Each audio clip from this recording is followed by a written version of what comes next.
Hello friends, welcome back to my channel Law Notes Academy. I am Rashmi Vohra. You can follow me on Facebook, Instagram and YouTube for Law Notes. Okay guys, अगर आपको return में law notes चाहिए law से related किसी भी topic पे तो आप प्लीज़ मेरे चैनल को सब्सक्राइब कर दीजिए, लाइक कीजिए और शेयर करना मत भूलिएगा। बेल आइकन को प्रेस कर दीजिए क्योंकि मैं आपको अपने जो भी नोट्स देती हूँ वो रिटर्न में देती हूँ और उन्हें फुल एक्सप्लेन करती हूँ, हिंदी में ट्रांसलेट करके बताती हूँ ताकि हिंदी और इंग्लिश दोनों स्टूडेंट्स को समझ में आता रहे। तो आपके एग्ज़ाम पर्पज़ के लिए नोट्स मैं बना रही हूँ, सो प्लीज़ आपको अगर पसंद आ रहे हैं तो please like share and subscribe करना मत भूलिए। अगर अभी तक आपने मेरे चैनल को सब्सक्राइब नहीं किया तो प्लीज़ सबसे पहले आप सब्सक्राइब कीजिए, बेल आइकन को प्रेस कर दीजिए। ठीक है, लेट्स स्टार्ट फ्रेंड्स। आज का हमारा टॉपिक है कल्पेबल होमिसाइड एंड मर्डर। इन दोनों के बीच का डिफरेंस बताऊंगी मैं आज आपको। ये होते हैं ऑफेंसेस अगेंस्ट ह्यूमन बॉडी, मतलब ह्यूमन बॉडी के अगेंस्ट जो ऑफेंसेस किए जाते हैं ये वो है। तो ह्यूमन बॉडी के अगेंस्ट वीडियोस में सबसे पहला मेरा पार्ट आज का कल्पेबल होमिसाइड एंड मर्डर का है। इन दोनों के बीच का आपको डिफरेंस बताऊंगी क्योंकि ये एक ऐसा टॉपिक है जिसमें बच्चों को कई बार नहीं समझ में आता। दोनों एक जैसे लगते हैं, कल्पेबल होमिसाइड एंड मर्डर जो है। ठीक है, दोनों में बहुत स्लाइट सा डिफरेंस है। तो ये क्वेश्चन कई बार एग्जाम्स में आता जरूर है, या कल्पेबल होमिसाइड के ऊपर 4 मार्क्स का आ जाएगा या मर्डर के ऊपर आ जाएगा या दोनों के डिफरेंस के ऊपर 10 मार्क्स का क्वेश्चन आ जाता है। तो प्लीज़ गाइज आप इसको ध्यान से सुनिएगा, अच्छे से सुनिए, आपको इसमें आगे डिफरेंस और इससे रिलेटेड सारे टॉपिक्स में बताऊंगी। तो अगर आपने अभी तक मेरे चैनल को लाइक सब्सक्राइब और शेयर नहीं किया है तो प्लीज़ इसको कर दीजिएगा, अपने फ्रेंड्स को भी शेयर कीजिए ताकि उन्हें भी नोट्स रिटर्न में नोट्स मिलते रहे। आपको कहीं पे भी इंटरनेट पे साइट पे आप ढूंढेंगे आपको ऐसे रिटर्न में नोट्स नहीं मिलेंगे। और इसमें simple language point two point लिखा हुआ है, फालतू की एक्स्ट्रा चीज़ें कुछ नहीं लिखती हूँ मैं। ठीक है, वही नोट्स वही पॉइंट्स लिखते हैं जो आपको एग्जाम्स के पर्पज़ के लिए ज़रूरी होते हैं लिखने, और लर्न करने में भी आपको इजी हो। हिंदी में समझा देती हूँ एक एक चीज़, आप उसको बार बार सुन सकते हैं। आपको नहीं समझ में आती कोई भी चीज़ आप मुझे कमेंट बॉक्स में प्लीज़ कमेंट करके बताइएगा, मैं आपको एक्सप्लेन कर दूँगी। अगर कोई मिस्टेक भी है मेरी इसमें तो वो भी प्लीज़ मेंशन कर दीजिएगा। Thank you so much guys. Moving on to our topic, today's topic, difference between culpable homicide and murder. ये दोनों जो हैं आईपीसी के सेक्शंस हैं, आईपीसी के अंदर आते हैं। ठीक है, बीएलएलबी के अंदर और एलएलबी दोनों स्टूडेंट्स के लिए आईपीसी पढ़ाते हैं। उसके अंदर सेक्शन 299 से लेकर 304 तक कल्पेबल होमिसाइड एंड मर्डर है। इनकी डेफिनेशंस, मीनिंग और जो भी पनिशमेंट्स वगैरह हैं ये सारा डिटेल में आज मैं आपको बताऊंगी। तो सेक्शंस 299 से 304 तक है। मूविंग ऑन, सबसे पहले मैं आज आपको कंटेंट्स बता रही हूँ। इसके कंटेंट्स क्या हैं, सबसे पहले बताऊंगी meaning and types of homicide क्या होता है, उसके टाइप्स कितने तरह के हैं, डेफिनेशन क्या है कल्पेबल होमिसाइड की, नेक्स्ट एलिमेंट्स और इंग्रेडिएंट्स क्या होने चाहिए कल्पेबल होमिसाइड के लिए। फिर उसके बाद बताऊंगी 3 species of mens rea in culpable homicide. मतलब मेंस रिया के ऊपर मैंने जो पिछला वीडियो बनाया था उसमें मैंने आपको बताया था कि मर्डर के लिए ये मेंस रिया होना बहुत ज़्यादा ज़रूरी होता है। तो मर्डर और कल्पेबल होमिसाइड जो है वो ऑलमोस्ट सेम ही होते हैं, थोड़ा सा इनके बीच का डिफरेंस है। तो मेंस रिया का होना बहुत ज़रूरी होता है इन सब में। तो वही इसकी 3 स्पीशीज़ बताऊंगी आज आपको मैं। उसके बाद मैं बताऊंगी पनिशमेंट क्या है कल्पेबल होमिसाइड की, मीनिंग एंड डेफिनेशन क्या है, फिर नेक्स्ट है मर्डर की। ठीक है, उसके बाद बताऊंगी पनिशमेंट ऑफ मर्डर क्या है, कल्पेबल होमिसाइड कब मर्डर नहीं माना जाता, मतलब किसी कुछ एक्सेप्शंस ऐसी हैं कि जब कल्पेबल होमिसाइड को मर्डर नहीं माना जाता। और लास्ट है when culpable homicide is not amount to murder, मतलब कब माना जाएगा और कब नहीं माना जाएगा। ऊपर वाला है एच पॉइंट में कब माना जाएगा अमाउंट्स टू मर्डर, और लास्ट वाला है when culpable homicide is not amount to murder, मतलब कब वो नहीं माना जाएगा। तो ये चीज़ें समझनी बहुत ज़रूरी हैं, आईपीसी के अंदर आते हैं। प्लीज़ बहुत इंपॉर्टेंट टॉपिक है आईपीसी का, इसको please listen it carefully. Okay guys, moving on to next slide, meaning and types of culpable homicide. आपको मैं बताती हूँ मीनिंग एंड टाइप्स क्या है। मीनिंग है the term homicide has been derived from Latin word homi and cido. Homi जो है ये होमिसाइड वर्ड जो है वो लैटिन वर्ड से लिया गया है। लैटिन में होमी एंड सीडो 2 वर्ड थे, इनसे लिया गया है। होमी का मतलब होता है मैन और सीडो का मतलब होता है आई कट। ठीक है, तो दस homicide means killing of a human being by another human being. मतलब इसका मीनिंग होता है होमिसाइड का मतलब एक इंसान के द्वारा दूसरे इंसान को मार दिया जाना। Homicide is a generic term for the causing or accelerating the death of a human being by another human being. मतलब एक जेनरिक वर्ड है होमिसाइड, पहले बोला जाता है एक वर्ड जिसका मतलब होता है कि ऐसा काम जिससे कि एक इंसान के द्वारा दूसरे इंसान की डेथ हो जाए, मार देना, या कोई ह्यूमन बीइंग को मर जाना उसका एक इंसान के द्वारा। If a human being kills a particular animal और बर्ड, अगर कोई इंसान किसी पर्टिकुलर जानवर को या पक्षी को मारता है तो unless prohibited by law in force, मतलब अगर उसको लॉ से प्रोहिबिट नहीं किया हुआ है तो वो होमिसाइड नहीं माना जाएगा। जैसे कि इसका एक एग्जांपल होता है कि लॉ से प्रोहिबिट नहीं होते, वो कौन से एनिमल्स होते हैं, बर्ड्स होते हैं, जैसे कि वो होता है कॉक, हैन, और काटते हैं जिसको गॉट, इनको काटते हैं ना, जिनको नॉनवेज बना के खाने के लिए होता है, फिश हो गई जैसे, तो इन ये बैंड नहीं है, ये वाले एनिमल्स बैंड नहीं है, प्रोहिबिटेड नहीं है ये लॉ के थ्रू, तो इसलिए इनको मारना होमिसाइड नहीं कहलाता। ठीक है, सिमिलरली उसी तरह से इफ एन एनिमल और बर्ड किल्स अ ह्यूमन बीइंग, मतलब उसी तरह अगर एक जानवर या पक्षी किसी इंसान को मार देता है तो वो भी होमिसाइड नहीं माना जाएगा, बल्कि इट्स ऑनर, उसका जो मालिक होगा, will have civil liability under the law of tort. मतलब तब, क्योंकि वो अगर वो जानवर किसी पर्सन का है, पर्टिकुलर उनका पेट है, अगर उसके थ्रू किसी का, जैसे डॉग से किसी का डॉग किसी को मार देते हैं, काट लेते हैं, तो उससे कोई मर जाता है, या किसी और एलिफेंट ने किसी एनिमल ने, एलिफेंट हो गया, या किसी ने पाल रखा है, गॉट हो गई, किसी ने अपने सींग मार दिए, ऐसे ही कोई भी एनिमल अगर किसी को मार देता है तो उसका जो अगर कोई मालिक ऑनर है उसका, तो उसके ऊपर सिविल लाइबिलिटी बनती है, वो भी लॉ ऑफ टोर्ट के अंदर। तो लॉ ऑफ टोर्ट के अंदर भी मैंने एक लॉ ऑफ टोर्ट का भी मैंने वीडियो बना रखा है, अगर आपको टोर्ट के ऊपर कुछ समझना है तो वो आप उसमें भी देख सकते हैं प्लीज़। ठीक है, तो आप को मैं बता रही हूँ कि अगर इसमें ऐसा होमिसाइड का मतलब यही इसमें समझाया गया है कि एक इंसान अगर एनिमल को मारता है या बर्ड को मारता है जो बैंड नहीं है, मतलब कई बाकी तो वैसे बैन होते हैं कि एनिमल को आप नहीं मार सकते हो किसी को, लेकिन कुछ जिनके मैंने अभी एग्जांपल दिया आपको, जैसे फिश हो गई, गोट हो गई, हैन हो गई, जिनका कि खाने के लिए यूज़ किया जाता है, ये प्रोहिबिटेड नहीं है लॉ से, तो इसलिए इनको मारना होमिसाइड नहीं है। और अगर बर्ड्स वगैरह कोई ह्यूमन बीइंग को मार देते हैं, उनसे मर जाता है कोई इंसान, तो उनके ऑनर के ऊपर सिविल लाइबिलिटी बनती है, एनिमल के ऊपर कुछ नहीं होता। ठीक है, तो homicide is categorized under the following heads, namely, मतलब किस किस कैटेगरी के अंदर आते हैं होमिसाइड्स। पहला है लॉफुल और जस्टिफिएबल और सिंपल होमिसाइड, मतलब लॉफुल हो गया, जस्टिफिएबल या सिंपल होमिसाइड हो गया, मतलब जो जैसे मैंने एग्जांपल दिया आपको कि वो बैंड नहीं होते। एक्सक्यूजेबल होमिसाइड, मतलब ऐसे जिनका एक्सक्यूज्ड है जो कि, ठीक है। और थर्ड है अनलॉफुल होमिसाइड। अनलॉफुल होमिसाइड में आता है कल्पेबल होमिसाइड एंड मर्डर, ये तीन, ये जो सेक्शंस मैं आज बताऊंगी अनलॉफुल, तो वो कल्पेबल होमिसाइड एंड मर्डर के अंदर आएंगे। 299, 300 एंड मर्डर, कल्पेबल होमिसाइड जो 299 एंड 300 में आएगा, और जो मर्डर है वो 300 के अंदर आएगा आईपीसी में। उसके बाद इनकी पनिशमेंट्स आएंगी। तो ये सारे जो है अनलॉफुल होमिसाइड्स के अंदर आते हैं। Moving on to next slide, definition of culpable homicide. Definition क्या है कल्पेबल होमिसाइड की, मैं बताती हूँ आपको कि the term culpable means, culpable का मीनिंग होता है क्रिमिनल, और होमिसाइड का मीन्स होता है killing of a human being by another human being. मतलब क्रिमिनल हो गया एक तो कल्पेबल का मतलब, और होमिसाइड का मतलब हो गया कि भाई एक इंसान ने दूसरे इंसान को मार दिया। ठीक है, सेक्शन 299 जो आईपीसी का है वो 1860 की बुक में इसमें डिफाइन है, आईपीसी 1860 में सेक्शन 299 में डिफाइन किया गया है कल्पेबल होमिसाइड की डेफिनेशन को बताया है। इसका मीनिंग होता है causing the death of a human being with the intention of causing death, मतलब कि किसी इंसान को आप मार रहे हो इंटेंशन से, ऐसे इंटेंशन से कि उसकी डेथ हो जाए, या फिर और with the intention of causing death, भाई ऐसी इंटेंशन कि भाई मरना ही है उस बंदे ने। देखो, causing the death of a human being मतलब आपने किसी इंसान को मार दिया विद द इंटेंशन, उसी इंटेंशन से कि वो मर जाएगा, या फिर with the intention of causing death or with the intention of causing such bodily injury is likely to cause death, मतलब इस ढंग से आप उसको मार रहे हो या इसी इंटेंशन से मार रहे हो, हम ऐसी चीज से मारेंगे कि भाई हमें पता है कि इसको मारने से ये बंदा मरेगा ही मरेगा, गोली मार दी जैसे, हम उसी हिसाब से उसी उतने ही गैप से उतने डिस्टेंस से मार रहा है बंदा, उतने नज़दीक जाके कि उसको पता है कि ये मरना ही मरना है, तो ये इंटेंशन है उसकी। ठीक है, तो ये कल्पेबल होमिसाइड, ये डेफिनेशन दी गई है कि इस एक इंसान के द्वारा दूसरे इंसान को मारा जाना। ठीक है, लेकिन सेक्शन 299 क्या कहता है, इसमें थोड़ा सा आगे आपको डिटेल में समझाऊंगी, बहुत अच्छे से सुनते रहिएगा, ध्यान से समझ में आता रहेगा आपको।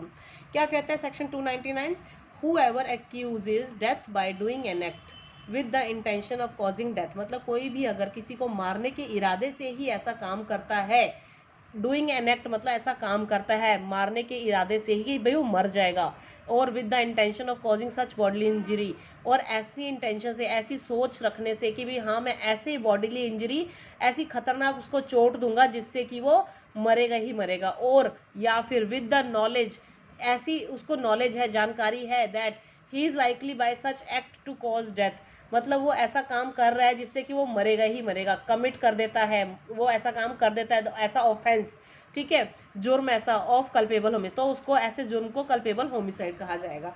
मतलब जिसके अंदर उसकी इंटेंशन है मारने की, ठीक है, बॉडीली इंजरी, ऐसी ऐसी चोट उसको पहुंचा दी इंसान को, दूसरे को, कि वो मरेगा ही मरेगा, ठीक है, या फिर उसको नॉलेज है कि हाँ मैं ऐसे ही इसी तरीके से मारूंगा कि उसने मरना ही मरना है, बचने के कोई चांसेस नहीं है, ठीक है।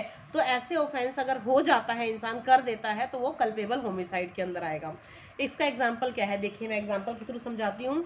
ए knows Z to be behind a bush, A को पता है कि जेड जो है झाड़ियों के पीछे है, लेकिन एन को नहीं पता, N does not know it, N को नहीं पता, तो ए क्या करता है, इंटेंडिंग टू कॉज और knowing it to be likely to cause जेड्स डेथ, मतलब जानते हुए ए जो है, ये जानते हुए कि जेड जो है उसको मारने के इरादे से, उसको तो पता है ए को कि जेड झाड़ियों के पीछे है, उसको मारने के इरादे से कि भी जेड की डेथ हो जाए, बी को इंड्यूस कर देता है, ठीक है, बी को नहीं पता इसके अंदर, ये सॉरी इसके अंदर एन को नहीं पता, N intending to cause knowingly to be likely to cause Z's death induces B to fire at the bush and fires and kills bush, sorry ये गलती से B आ गया है यहाँ पे, ये N है, इंड्यूस करता है N को, मतलब N को नहीं पता, N को वो बताता है, इसने Z की जगह B की जगह N कर लीजिएगा, मतलब ये N है, इसको नहीं पता कि वो पीछे झाड़ियों के पीछे खड़ा है, वो उसको इंड्यूस करता है, मतलब उकसाता है उसको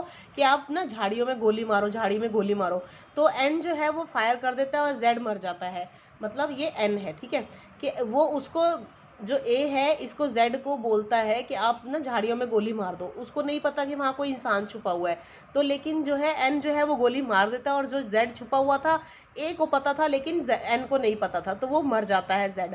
तो जो यहाँ पे जो एन है, यहाँ पे एन आएगा, may be guilty of no offence, ये गिल्टी नहीं है ऑफेंस का क्योंकि इसको नहीं पता था, but A has committed the offence of culpable homicide, इसके अंदर ए गिल्टी माना जाएगा, ए ने इसको एन को उकसाया, ये एन है, एन को उकसाया कि आप गोली मारो, और जेड उसको पता था कि ऐसा करने से ये मर जाएगा, तो उसने इसलिए जानबूझ के उससे ये काम करवाया एन से, तो इसलिए वो मर गया, जेड मर गया। तो इसमें जो है ए गिल्टी है, इसमें जो है जेड एन गिल्टी नहीं माना जाएगा, सिर्फ ए गिल्टी माना जाएगा, ए ने कमिट किया है कल्पेबल होमिसाइड, ठीक है। आगे बढ़ते हैं, एलिमेंट्स और इंग्रेडिएंट्स क्या है कल्पेबल होमिसाइड के, अब मैं आपको बताती हूँ, ठीक है। To constitute the offence of culpable homicide following 3 elements are to be satisfied, ये 3 एलिमेंट्स जो है वो सेटिस्फाइड रहने चाहिए।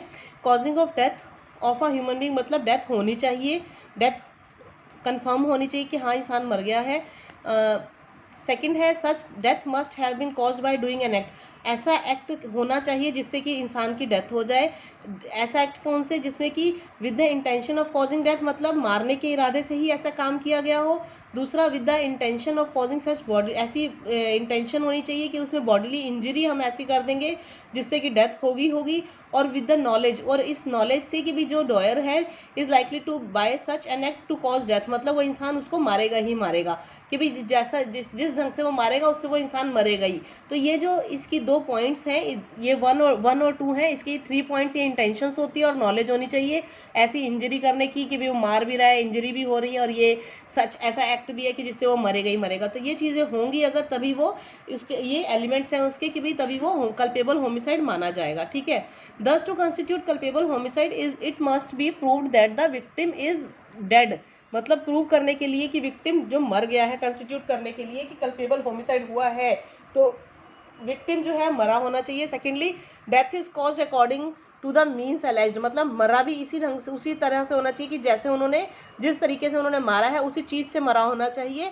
बाय द प्रोसिक्यूशन, मतलब जिस इंसान ने मारा है जिस चीज़ से मारा है उसी से मरना चाहिए। और thirdly the accuse acted intentionally और नोइंगली, और जो उसने मारा है, जिस इंसान ने फर्स्ट पर्सन ने सेकंड को मारा है, तो वो जानबूझ के और समझ में पूरी समझ से ही मारा हो उसने।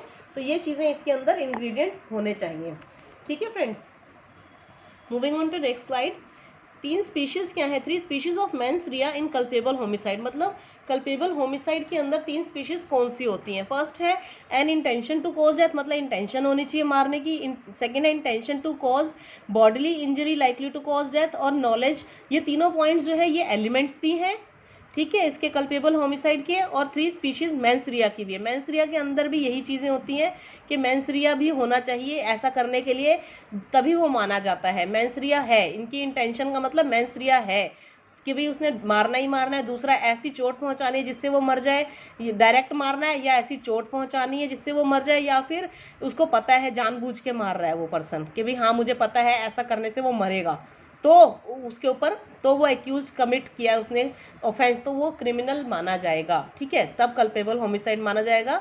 और ये माना जाएगा कि ये मेंसरिया था उसके अंदर। और इंटेंशन का मतलब होता है means the desire of doing an act, मतलब कि भाई इच्छा है वो काम करने की, जो आप कर रहे हो वो आप जानबूझ के कर रहे हो।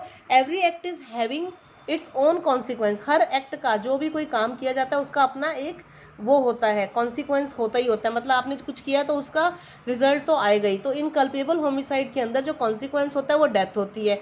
मतलब आपने किसी को मारा है तो उसकी डेथ होनी निश्चित होनी चाहिए, तभी वो कल्पेबल होमिसाइड माना जाएगा। जैसे मर्डर के अंदर बोला जाता है कि किसने किसी को मार दिया, तो इंसान मरा है, वो कॉन्सिक्वेंस है, तो उसकी डेथ हुई है तो उसको मर्डर बोला जाएगा ना। अगर वो मरा ही नहीं है तो मर्डर नहीं हुआ ना वो। वैसे ही कल्पेबल होमिसाइड के अंदर भी मरना चाहिए, ये कॉन्सिक्वेंस हुआ। फिर knowledge is an awareness of the consequence of the act, मतलब नॉलेज भी है, अवेयर भी है इंसान के भी मेरे एक्ट करने से, ऐसा काम करने से वो मरेगा ही मरेगा, इस चीज़ की नॉलेज भी है। तो ये एक इंटेंशन है, जानबूझ के किया गया, जानबूझ के सोचा समझा किया गया एक कार्य एक इंसान को मारने के लिए, और वो मर भी गया, तो इसको that is called the culpable homicide. तो इसमें केस लॉ आया था एक, state of UP versus Ramsagar Yadav, AIR 1985 का सुप्रीम कोर्ट का केस है 416। आप साइटेशन प्लीज लिखिएगा, केस लिखिएगा एग्जाम्पल के लिए, इससे मार्क्स बहुत अच्छे आते हैं एग्जाम में। याद रखिएगा केस लॉज हर एक टॉपिक से रिलेटेड।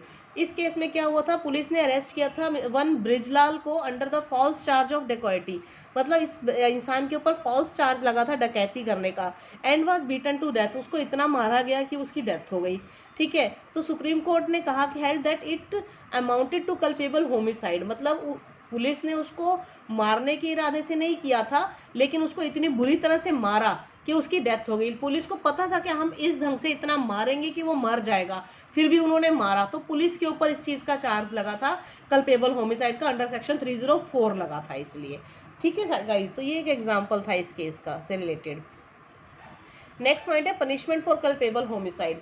पनिशमेंट क्या होती है कल्पेबल होमिसाइड की, अब मैं बताती हूँ आपको। Section according to section 304 of IPC का सेक्शन 304 क्या कहता है कि for the punishment of culpable homicide not amounting to murder, मतलब पनिशमेंट जो है कल्पेबल होमिसाइड की, जो कि जिससे कि मर्डर नहीं डिक्लेयर हो रहा कि भाई ये मर्डर नहीं है लेकिन कल्पेबल होमिसाइड है, इट इज़ क्या पनिशमेंट है, इम्प्रिजनमेंट होती है 10 इम्प्रिजनमेंट फॉर लाइफ, उम्र कैद, इम्प्रिजनमेंट फॉर 10 ईयर्स और एंड फाइन, या फिर और फाइन, या अगर if the offence comes under clause 1 और 2, अगर 1 और 2 के अंदर आते हैं तो ये 2 पनिशमेंट्स होती हैं, और अगर आता है क्लॉज 3 के अंदर आता है तो इम्प्रिजनमेंट फॉर 10 ईयर्स या फिर फाइन और बोथ। मतलब ये जज के ऊपर डिपेंड करता है, वो केस देख के भाई उनकी किस सेक्शन के अंदर आता है, किस क्लॉज के अंदर आता है, वो उस हिसाब से पनिशमेंट देते हैं। 10 साल की देनी है, फाइन देना है, या दोनों देनी है पनिशमेंट्स, ठीक है, या सिर्फ फाइन देना है या सिर्फ 10 साल की देनी है। तो कल्पेबल होमिसाइड की मैक्सिमम पनिशमेंट 10 ईयर्स की और फाइन होता है, ठीक है। इसके से रिलेटेड एक केस आया था Suresh Sitaram Surve versus state of Maharashtra, AIR 2003 का केस है ये, सुप्रीम कोर्ट 344, ठीक है। इस केस के अंदर क्या हुआ था, जो एक्यूज था अटैक किया था उसने विक्टिम के ऊपर अलॉन्ग विद अदर्स, दूसरों के साथ मिलके किया था, लेकिन जो आई विटनेस था उसने एट्रीब्यूट किया सिर्फ उसके बारे में, एक ही पर्सन को, एक्यूज को उसने बोला कि हाँ इसने मारा है, इंजरी की है, out of others found on the persons of the victim who died, मतलब जो इंसान मर गया उस पर अटैक तो किया था बहुत सारे लोगों ने, लेकिन जो आई विटनेस था उसने सिर्फ एक ही पर्सन के बारे में बोला, तो उस पर्सन को मर्डर की सज़ा नहीं दी गई, इंसान तो मर गया, मर्डर की सज़ा नहीं दी गई, लेकिन the conviction was altered to under section 304 part 1 from that under section 302। मतलब 302 जो है वो मर्डर की पनिशमेंट होती है और 304 जो होती है कल्पेबल होमिसाइड की होती है। तो इसलिए 304 को के अंदर उसको पनिशमेंट मिली थी, 302 के अकॉर्डिंग नहीं मिली थी, क्योंकि उस पर अटैक जो था बहुत सारे लोगों ने किया था और उसकी सिर्फ एक चोट लगी थी और चोटें बाकी लोगों से लगी थी। तो उस इंसान को अकेले को मर्डर की पनिशमेंट नहीं दी जा सकती थी, इसलिए उसको कल्पेबल होमिसाइड की पनिशमेंट मिली थी। Moving on to next slide, meaning and definition of murder की डेफिनेशन क्या है और मीनिंग क्या है बताती हूँ। देखिए अभी आपको मैंने कल्पेबल होमिसाइड के बारे में बताया क्या होता है, अब मैं आपको मर्डर की डेफिनेशन भी बताती हूँ। ठीक है फ्रेंड्स, ध्यान से सुनते रहिएगा आप प्लीज़। और अभी तक आपने मेरे चैनल को लाइक और सब्सक्राइब नहीं किया तो प्लीज़ लाइक कर दीजिए, ठीक है, ताकि आपको और आगे आगे इससे रिलेटेड मैं हर सब्जेक्ट से रिलेटेड नोट्स प्रोवाइड करवाती रहूँ। हाँ जी, the term murder is derive from the generic word morth. मतलब मर्डर जो है वर्ड ये जर्मैनिक वर्ड से लिया गया है, मॉर्थ से, ठीक है। इसका मतलब होता है सीक्रेट किलिंग, मतलब आप किसी का मर्डर कर रहे हो तो सीक्रेट किलिंग माना जाता है, इसका मॉर्थ का मीनिंग होता है। Murder is a more serious offence than the culpable homicide. Murder जो है वो एक ज़्यादा सीरियस ऑफेंस है कल्पेबल होमिसाइड से, ठीक है। मर्डर को कल्पेबल होमिसाइड से ज़्यादा सीरियस ऑफेंस माना जाता है। Culpable homicide is a genus, culpable homicide genus है, जबकि whereas murder is a species, murder उसकी एक स्पीशीज़ है, ठीक है। जीनस का मतलब होता है बेसिक चीज़, कल्पेबल होमिसाइड मारना किसी को, लेकिन स्पीशीज़ होती हैं उसके अलग अलग प्रकार। तो मर्डर जो है वो एक दूसरा प्रकार है, लेकिन उससे ज़्यादा खतरनाक और सीरियस ऑफेंस में आता है। An offence can not amount to murder unless it falls within the definition of culpable homicide.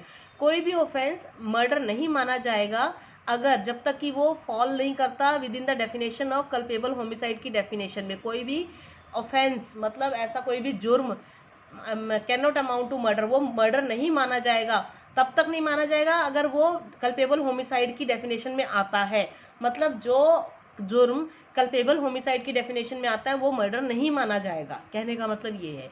तो सेक्शन 300 डिफाइन करता है आईपीसी का मर्डर को, क्या कहता है वो, सेक्शन 300 कहता है कि except in the cases hereinafter excepted, मतलब except in the cases hereinafter excepted, अभी तक जो केसेस एक्सेप्ट किए गए हैं उनको छोड़कर कल्पेबल होमिसाइड इज मर्डर होता है। If the act is by which the death is cause, अगर ऐसा काम किया गया है जिससे कि डेथ हो गई है, is done with the intention of causing death, अगर उससे डेथ हो गई है इंसान की, ठीक है, तो वो कल्पेबल होमिसाइड मर्डर माना जाएगा।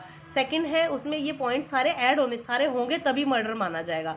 सेकंड है if it is done with the intention of causing such body, मतलब इसी इंटेंशन से मारा गया है कि उसकी बॉडीली इंजरी होगी, as the offender knows the to be likely to cause the death of the person to whom the harm is cause, मतलब कि जिस इंसान को मारा गया है, चोट पहुंचाई गई है, इस तरह से चोट पहुंचाई गई है कि उनको पता है कि वो मरेगा ही मरेगा, ठीक है। थर्ड है if it is done with the intention of causing bodily injury, अगर वो इसी इंटेंशन के साथ किया गया है, बॉडीली इंजरी दी गई है टू एनी पर्सन, किसी दूसरे इंसान को, and the bodily injury intended to be inflicted in sufficient is sufficient in the ordinary course of nature to cause death, मतलब वो सफिशिएंट है मरने के लिए, मतलब उसको इस ढंग से मारा गया है, गोली मारी गई है, चाकू मारा गया है, किसी भी ढंग से, मतलब इस ढंग से मारा गया है कि उनको पता है कि वो इससे मरेगा ही मरेगा, इस इंटेंशन से मारा गया है, ठीक है। फोर्थ है if the person committing the act knows that it is so imminent dangerous that it must in all probability cause death, मतलब पर्सन जो कर रहा है, कमिट कर रहा है, जो मार रहा है दूसरे इंसान को, उसको पता है कि ये इतना डेंजरस काम मैं कर रहा हूँ, ऐसा करने से पूरी चांसेस हैं कि वो बंदा मर ही जाएगा, और such bodily injury as likely to cause death, और या फिर ऐसी चोट पहुंचाएगा कि जिससे वो मर जाए, एंड कमिट सच एक्ट, उसको पता है वो ऐसा करेगा, उसके करने से मर जाएगा, और वो कर भी देता है, एंड कमिट्स सच एक्ट, मतलब वो काम कर भी देता है without any excuse of incurring the risk, मतलब रिस्क लेके पूरा काम वो ऐसा कर रहा है, कॉजिंग डेथ और सच इंजरी एज अफोरसेड, मतलब जैसा कहा गया है ये सारे काम उसने किए हैं तो वो मर्डर का माना जाएगा। इसका एक एग्जांपल क्या है, ए ने जेड को मारा with the intention of killing him, मतलब कि उसको मारने के इरादे से ही ए ने जेड को मारा, ठीक है, तो जेड डाइज इन कॉन्सिक्वेंस, मतलब जेड मर गया इस कॉन्सिक्वेंस में, तो ए ने कमिट किया मर्डर, मतलब उसने डायरेक्ट उसको मारने के इरादे से ही मारा, ऐसा मारा कि वो सीधा मर गया, तो वो मर्डर माना जाएगा, ठीक है फ्रेंड्स। आगे बढ़ते हैं, पनिशमेंट फॉर मर्डर बताते हैं आपको। सेक्शन 302 एंड 303 आईपीसी का बोलता है। सेक्शन 2 बताता है कि प्रिस्क्राइब करता है पनिशमेंट फॉर मर्डर के बारे में। हूएवर कमिट्स मर्डर, जो भी मर्डर करता है, shall be punished with death, उसको डेथ मौत की सज़ा दी जाती है या फिर इम्प्रिजनमेंट फॉर लाइफ दी जाती है, उम्र कैद की। And shall also be liable to fine, और फाइन भी उनके ऊपर लगाया जाता है। Punishment for murder by life convict 303, मतलब 303 एक अलग सेक्शन है, वो बताता था, इसमें बताया गया, इसके बारे में डिटेल में बताऊंगी, आप प्लीज़ इसको ध्यान से सुनिएगा 303 के बारे में।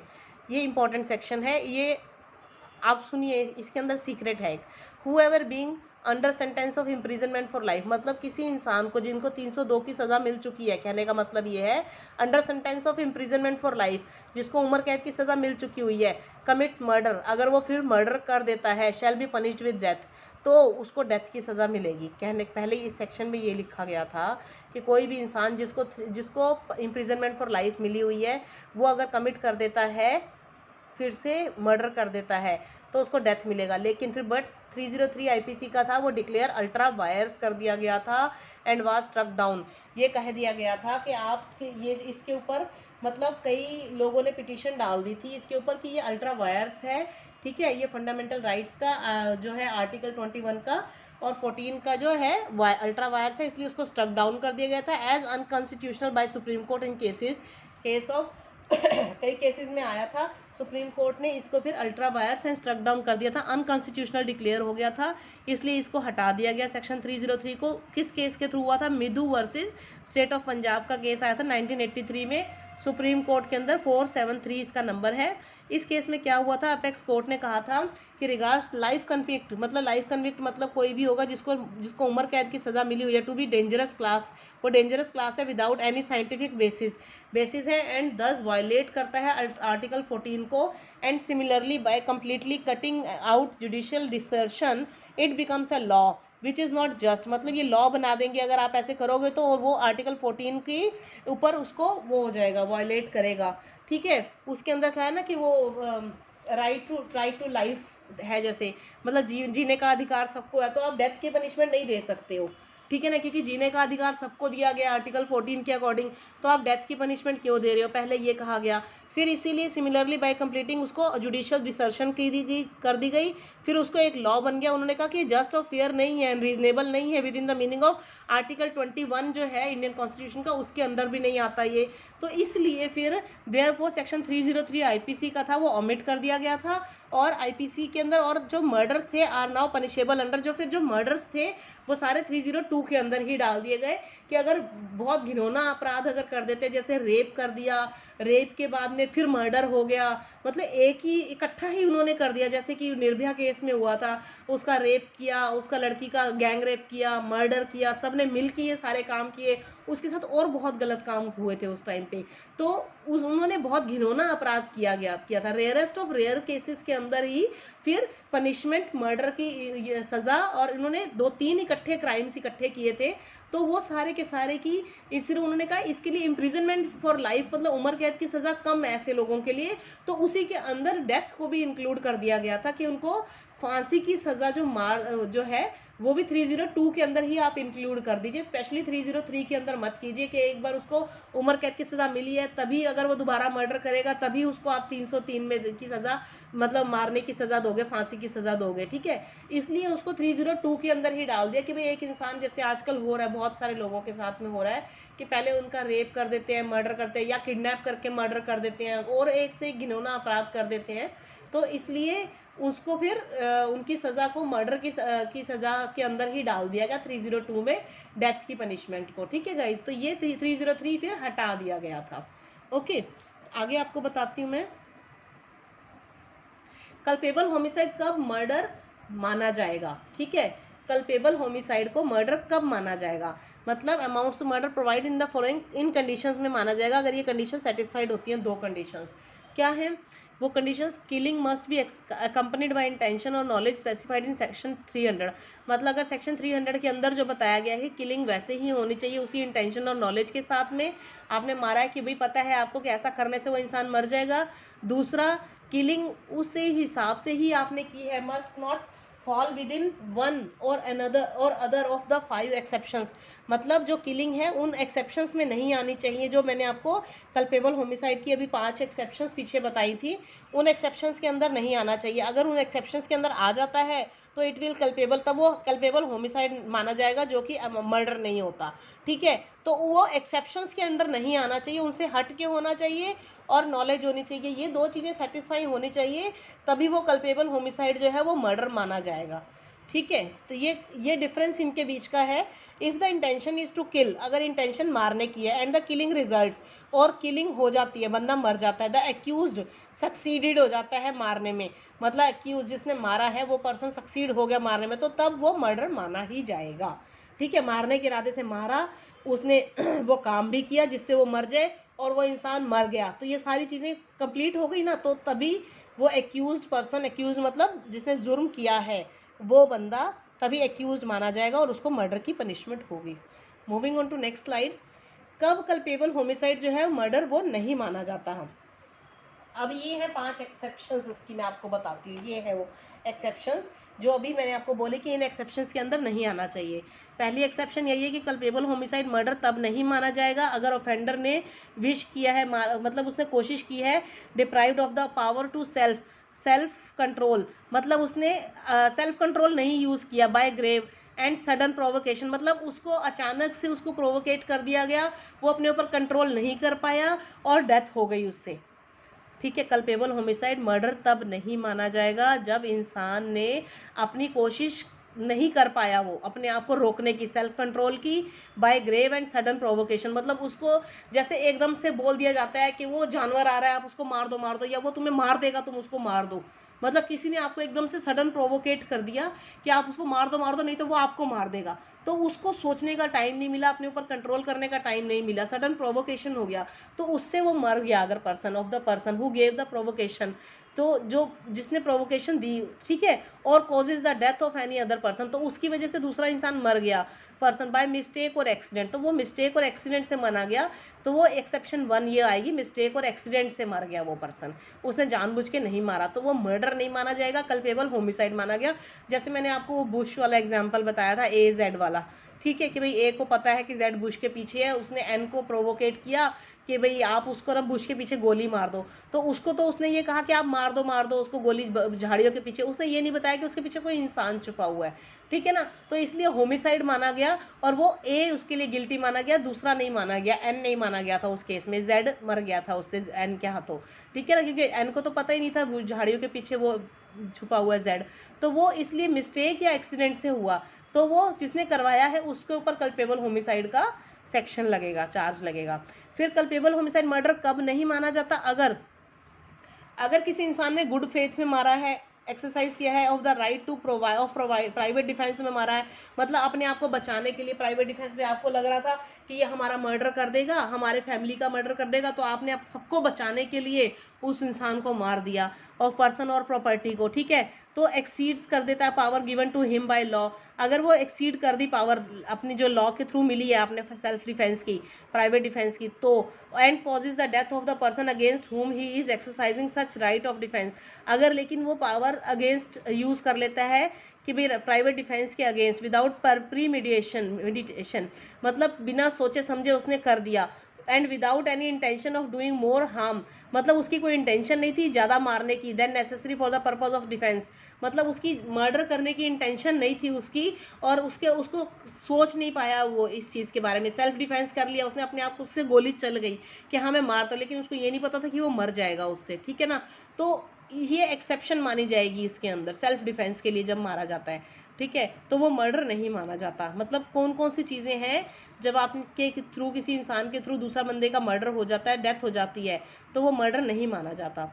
तो थर्ड है the culpable homicide not murder is not murder if the offender being a public servant, अगर पब्लिक सर्वेंट है और एड कर रहा है, public servant acting for the advancement of public justice के लिए काम कर रहा है, अगर वो उसको पावर दी गई है लॉ के थ्रू, और कॉजेज डेथ, अगर लॉ के थ्रू दी गई है और उससे थ्रू उसके हाथ से किसी की डेथ हो जाती है, जो कि विच ही इन गुड फेथ में कर किया उसने, उसको लगा कि विश्वास, उसको ऐसा लगा कि टू बी लॉफुल और नेसेसरी है to due discharge of his duty, मतलब अपनी ड्यूटी को पूरा करने के लिए उसको लगा कि हाँ मुझे ऐसा करना चाहिए। Such public servant and without ill will, उसकी गलत इंटेंशन नहीं थी towards the person whose death is caused, मतलब उस इंसान को मारने की उसकी इंटेंशन नहीं थी, लेकिन उसको अपनी ड्यूटी पूरी करनी थी। तो ये भी इसके अंदर मर्डर नहीं माना गया। वो जैसे पुलिस के केस में ज़्यादातर होता है कि अगर कहीं एनकाउंटर हो गया तो पुलिस एनकाउंटर के अंदर जब पुलिस मारती किसी को तो उनके ऊपर मर्डर का चार्ज नहीं लगता ना, तो वो कल्पेबल होमिसाइड माना जाता है फिर वो, ठीक है। और लेकिन उनकी इंटेंशन तो गलत होती ही नहीं है, क्योंकि वो पब्लिक सर्वेंट भी है, पुलिस जो डिपार्टमेंट है, ठीक है ना। तो वो गलत इंटेंशन से नहीं मारते, लेकिन अपनी ड्यूटी को पूरा करने के लिए उनको लॉ से ये मिला होता है, गन इसीलिए मिली जाती है उन्हें कि अगर आपको कुछ लगता है, आप गुड फेथ में आपको विश्वास ऐसा लग रहा है कि वहाँ गलत हो रहा है, उस गलत से रोकने के लिए अगर आपने लॉफुली काम किया है तो वो एक्सेप्शन के अंदर आएगा, तो वो मर्डर नहीं माना जाएगा। फोर्थ एक्सेप्शन है कि मर्डर कब नहीं माना जाएगा, कि जब कमिट किया जाता है विदाउट प्रीमेडिटेशन ऑफ सडन फाइट, जैसे अचानक से किसी के बीच में झगड़ा हो गया तो इंसान को नहीं पता, उनके हाथापाई हो गई और ऐसे करने से किसी को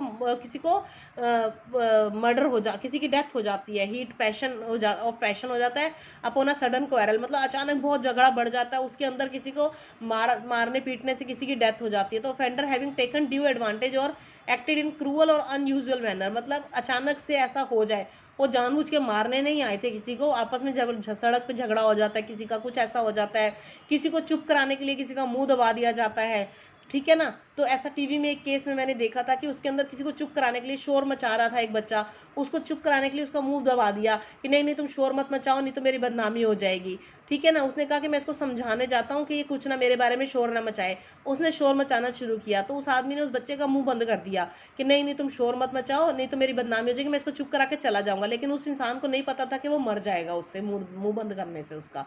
तो ये जो है वो कल्पेबल होमिसाइड के अंदर आएंगे, मर्डर के अंदर ऐसे नहीं आते।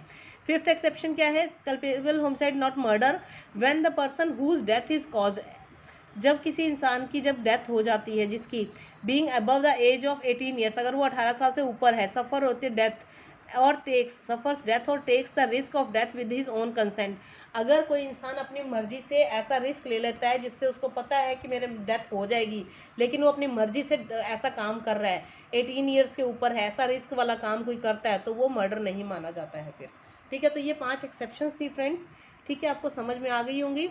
अब मैं आपको बताती हूँ डिफरेंस क्या है, इनका मेन डिफरेंस जो बेसिक आप लिख सकते हैं, याद रख सकते हैं अच्छे से, इसको ध्यान से सुन लीजिएगा, बहुत इंपॉर्टेंट है ये। कल्पेबल होमिसाइड सेक्शन 299 में आता है और ये 300 में आता है। अगर शॉर्ट में आ जाता है सिर्फ दोनों का डिफरेंस 4 नंबर में, तो आप यही लिख सकते हैं सिर्फ, आपके इसमें भी अच्छे मार्क्स आ जाएंगे, ठीक है, क्योंकि 4 नंबर के अंदर 70 वर्ड्स का कम से कम लिखना होता है, 70-80 वर्ड्स तक का आंसर। तो कल्पेबल होमिसाइड का फर्स्ट पॉइंट क्या है, डेथ इज लाइकली रिजल्ट, मतलब डेथ होती है इसके अंदर भी। और मर्डर के अंदर क्या है, death is most probable result, मतलब मोस्ट प्रोबेबल, उनको पता होता है कि डेथ तो होनी है, मर्डर करने का मतलब यही है कि डेथ तो होगी। इसमें लाइकली रिजल्ट मतलब कंफर्म नहीं होता कि हाँ डेथ होगी। सेकंड है less serious when compare to murder, मतलब मर्डर से जब कंपेयर किया जाता है तो ये कम सीरियस होता है, लेकिन ये जो है मर्डर जो है मोर सीरियस होता है, कल्पेबल होमिसाइड से ज़्यादा सीरियस है। थर्ड है there is a intention but the intention may or may not exist, मतलब इंटेंशन तो होती है लेकिन जरूरी नहीं है कि इंटेंशन हो या ना हो, even if exist it is not so much stronger as is evident in murder, मतलब जो इंटेंशन है वो स्ट्रॉन्गर मर्डर के अंदर ज़्यादा होती है, इसके अंदर नहीं होती। जैसे कि मर्डर के लिए इंटेंशन कंपलसरी होती है, इसके अंदर नहीं देखी जाती, ये चीज़ ज़्यादा स्ट्रॉन्ग नहीं देखी जाती है। इसके अंदर स्ट्रॉन्ग इंटेंशन होती है मारने की, तभी मर्डर माना जाता है कि हाँ आप मारने के इरादे से ही गए हो, मर्डर के इरादे से, तो आपकी इरादा जो है इरादे को ही इंटेंशन की जाती है, आपका प्लान था उसको मारने का, तो ही तभी आप गए हो, ठीक है ना, इंटेंशन थी। तो स्ट्रॉन्ग इंटेंशन मर्डर के अंदर ज़्यादा देखी जाती है।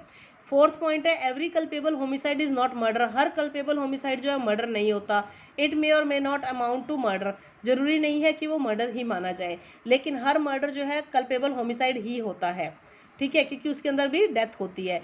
On fulfilling certain conditions it amounts to murder, कुछ फुलफिल करने पे कंडीशंस को वो मर्डर माना जाएगा, ठीक है, कल्पेबल होमिसाइड भी जो है। तो ये इसके 4 डिफरेंस थे। फिफ्थ डिफरेंस क्या है, मैक्सिमम पनिशमेंट जो है इसमें लाइफ इम्प्रिजनमेंट की होती है और अंडर सेक्शन 304 के थ्रू दी जाती है, और 10 ईयर्स की पनिशमेंट मैक्सिमम होती है, या फिर और बोथ फाइन एंड इम्प्रिजनमेंट, या फिर दोनों भी दी जा सकती है, फाइन और इम्प्रिजनमेंट। ये कोर्ट पे डिपेंड करता है उन्होंने उसका क्राइम को देखने के बाद में, ठीक है। और मर्डर के अंदर जो है मैक्सिमम पनिशमेंट डेथ की होती है, सेंटेंस और लाइफ इम्प्रिजनमेंट भी होता है, एंड लाइबल टू फाइन, मतलब डेथ भी हो सकती है मैक्सिमम पनिशमेंट, या फिर दोनों भी हो सकती है, life imprisonment and liable to fine भी हो सकता है, ठीक है फ्रेंड्स। तो ये था इनका बेसिक डिफरेंस, इसको आप अच्छे से याद कर लीजिएगा, आपके बहुत काम आएगा ये, आगे समझ लीजिएगा। आपको डिटेल में मैंने अच्छे से सारा इनका डिफरेंस समझा दिया। तो मुझे लगता है आपको मेरा नोट्स पसंद आए होंगे, मेरा and hope you like my way of explanation of the notes also. So thank you for watching and please give your comments in the comment box. Like करना और शेयर करना प्लीज़ मत भूलिएगा। मैं अगर अभी तक सब्सक्राइब नहीं किया तो प्लीज़ सब्सक्राइब कर दीजिए, बेल आइकन को प्रेस कर दीजिए ताकि आपको और नोट्स मिलते रहें। Thank you for watching for today's notes. आज का आपको समझ में आया तो प्लीज़ लाइक शेयर कीजिए और आपका दिन शुभ हो। Thank you so much. Bye bye, take care.